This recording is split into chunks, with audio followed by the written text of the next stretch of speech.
Alright, so in this next video, we're gonna get into actually factoring. So the whole purpose of this unit is factoring. So now we're gonna actually do what we call factoring.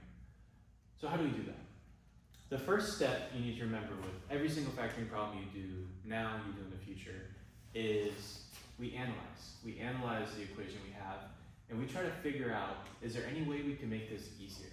Is there any way we can make this easier to factor? And how we can do that is by if all 4, 3, whatever amount of variables or terms we have, if they all share a greatest common factor, and we can move that out in front of our expression, it makes things a lot easier. So if we're looking at this problem here, before we get into the factoring, we're trying to analyze, is there a greatest common factor between these terms? And you should notice that 5 times 2 is 10, 5 times 3 is 15, 5 times 4 is 20, 5 times 6 is 30.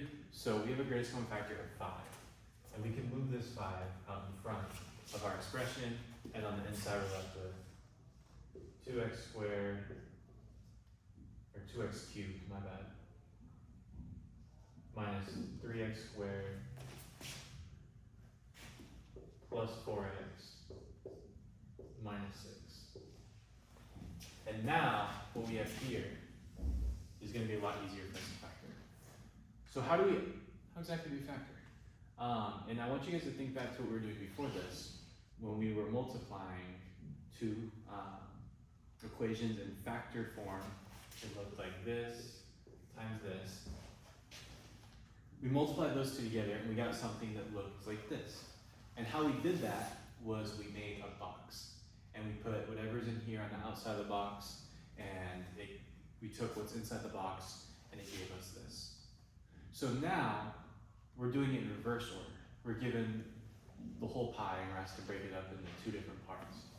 So how we do that is we once again make a box, but rather than filling in the outside of the box, we're going to fill in the inside of the box. We're going to go like this, in this order. So we're going to put 2x cubed here, minus 3x squared here, and then we have 4x, and we have minus 6.